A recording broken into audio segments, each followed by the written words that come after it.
নমস্কার বন্ধুরা, শ্রুতিদের চ্যানেলে সকলকে স্বাগত জানিয়ে আজকে আবার নতুন একটা মিষ্টি রেসিপি নিয়ে চলে এসেছি। রেসিপিটা খুবই সুন্দর। শীত পড়ে গেছে আর নলেন গুড়ের বা গুড়ের যে কোনো জিনিসই খুব ভালো লাগে। গুড়ের পায়েস বলো, গুড়ের পিঠে, সবই খুব ভালো লাগে। পিঠা বানাতে তবে সময় লাগলেও এই পায়েস বানাতেও খুব কম সময় তৈরি হয়ে যায়।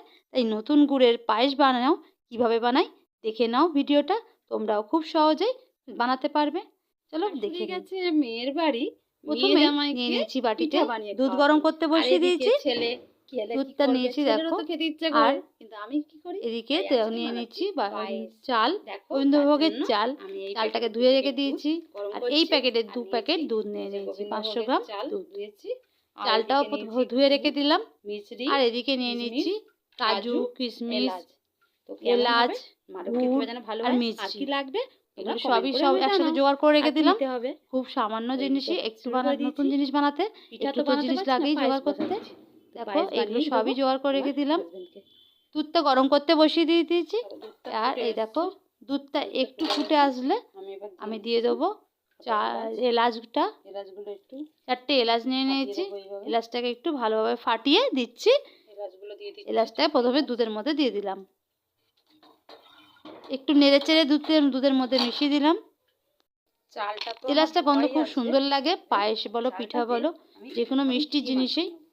আর চালের মধ্যে আমি একটু সামান্য হাফ চামচ পরিমাণ একটু ঘি মাখিয়ে নেব। চালটা এমনি খুব সুন্দর একটা গন্ধ বেরোয়, ঘি মাখালে আর একটু সুন্দর হয়। আমি একটু চালের মধ্যে ঘি মাখিয়ে নিচ্ছি ভালো করে। এইভাবে ভালোভাবে সমস্ত চালটার মধ্যেই ঘিটাকে মাখিয়ে নিচ্ছি। এইভাবে তোমাদের ঘিটা না দিতে পারো, এটা কোনো নিজের মতন প্রয়োজনে না দিতে পারো।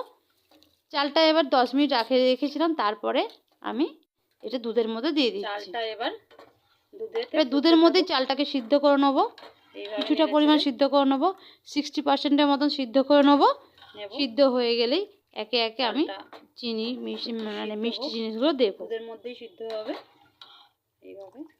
এইভাবে দেখো নেড়ে চেড়ে নিচ্ছি।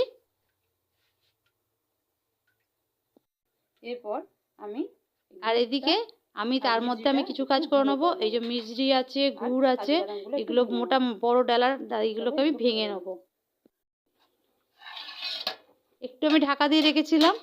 দেখো এটা একটু ফুটে গেছে আর ভাতটা দেখো 60%-এর মতন হয়ে গেছে। তো এবারে আমি মিছরিটাকে গুঁড়ো করে রেখেছি, মিছরিটা দিয়ে দেবো। গুড়ের পিঠে ভাবছো এতে মিষ্টি দিচ্ছি কেন? মিষ্টি দিলে কিন্তু একটা সুন্দর একটা টেক্সচার যে তৈরি হয়, একটা সুন্দর একটা আঠা আঠা ভাবটা তৈরি হয়ে যায়। আর মিষ্টিতে খুব সুন্দর একটা ভালো একটা টেস্টও হয়। এইবারে আমি গুড়টাকেও ভেঙে নেব। আর একটু দুধ আমি বাটিতে আলাদা তুলে রেখেছি, ওটা আমি পরে দুধটা গুলে দেবো গুঁড়ো আমুল দুধের সাথে। এবারে গুড়টা আমি দুধের মধ্যে দিয়ে দিচ্ছি, পায়েসের মধ্যে।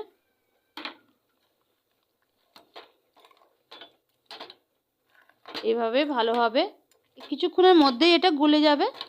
ভেঙে দিয়েছি, কিছুক্ষণের মধ্যেই এটা গলে যাবে। আর এদিকে দেখো কিছু বাদাম নিয়েছি, এই বাদামগুলো ভালোভাবে গুঁড়ো করে নেব। আর এই যে দুধের প্যাকেট নিয়ে নিয়েছি, এই দুধটা আমি গুলে নেব একটু জলের মধ্যে।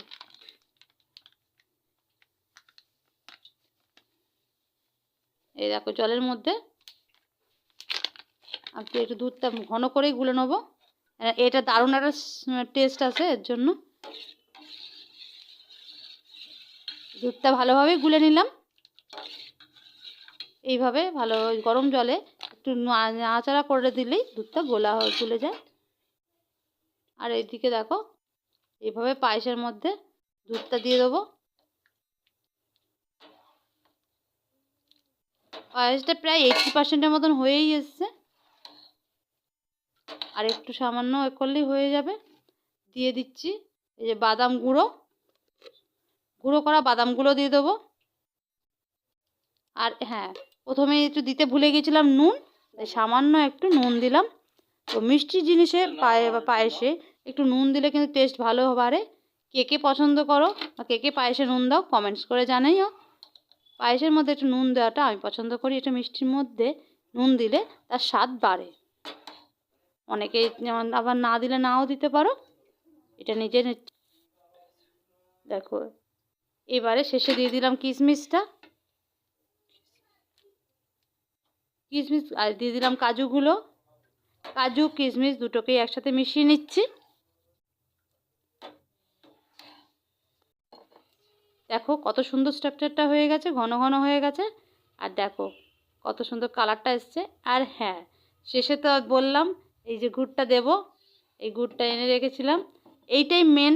খুব সুন্দর একটা গন্ধ বেরোচ্ছে গুড় থেকে। এই খেজুরের গুড়টা দিয়ে দিলাম, নলেন গুড় এই যে দিয়ে দিলাম। এই গুড়টা দিতে দারুণ একটা পায়েসের কালারটা চেঞ্জ হয়ে যাবে আর টেস্টটাও খুব সুন্দর আসবে। এই গুড়টা দিয়ে দিলাম। তোমরা তো করলে তোমরা বুঝতে পারো। এখন একটা খুব সুন্দর স্মেল হচ্ছে, যেটাতে দারুণ লাগছে। একটা নতুন একটা শীতকালের যে গুড়ের পায়েস, সেটার একটা ফ্লেভার, খুব সুন্দর গন্ধ। আর দিয়ে দিলাম 4টে বাতাসা, একটা কালার আসার জন্য দিলাম। 4টে বাতাসা দিয়ে দিলাম, এর একটা ফ্লেভার ভালো। তোমরা গুড় না থাকলে বাতাসাও দিয়ে নিতে পারো, তাতেও কিন্তু খুব সুন্দর একটা আসবে গুড়ের বাতাসা। দেখো এইভাবে নাড়াচাড়া করার পর একটু ঢাকা দিয়ে রাখলাম আর গ্যাসটাকে নিভিয়ে দেব। একটা সুন্দর ওই গরমের মধ্যে একটা দারুণ একটা সেট হয়ে যাবে আর একটা সুন্দর কালার চেঞ্জ হয়ে যাবে। দেখো কালারটা কেমন চেঞ্জ হয়ে গেছে, একটা সুন্দর কালার এসে গেছে, গুড়ের যে কালারটা হয়। চলো এবারে আমি এটাকে একটা পাত্রে নামিয়ে নিচ্ছি। এবারে আমি তুলে নেব।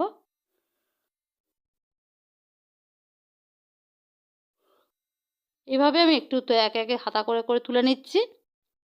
যে যার এবার ছোট ছোট বাটিতেও তুলে রাখতে পারো, এইভাবে সার্ভ করতে পারো। তো আমি এটা তুলে নিলাম, এটা ঠান্ডা হলে সবাইকে দেব। তো আমার তৈরি হয়ে গেল নতুন গুড়ের পায়েস। তো নতুন গুড়ের পিঠা বানাতে না পারলেও নতুন গুড়ের পায়েসটা অবশ্যই বানিয়ে খেও, এটা খুব সুন্দর লাগে। আর একটা শীতের সময় পৌষ মাসে, পৌষ পার্বণে একটু পিঠা না বানাতে পারলেও পায়েসটা বানিয়ে খেতেই পারো। খুবই কম সময়ে তৈরি হয়ে যায় আর খুবই সুস্বাদু। নিজেদেরও নতুনত্ব লাগবে, বাড়ির সকলের কাছে ভালো লাগবে। এই নতুন গুড়ের পায়েস রেসিপিটা যদি ভালো লাগে অবশ্যই একটা লাইক করে কমেন্ট করে জানিও কেমন হয়েছে। আর যারা চ্যানেলটা আমার নতুন দেখছো তারা অবশ্যই আমার চ্যানেলটা সাবস্ক্রাইব করে দিও। আজকের মতন ভিডিওটা এখানেই শেষ করলাম। সবাই খুব ভালো থাকবে। টাটা।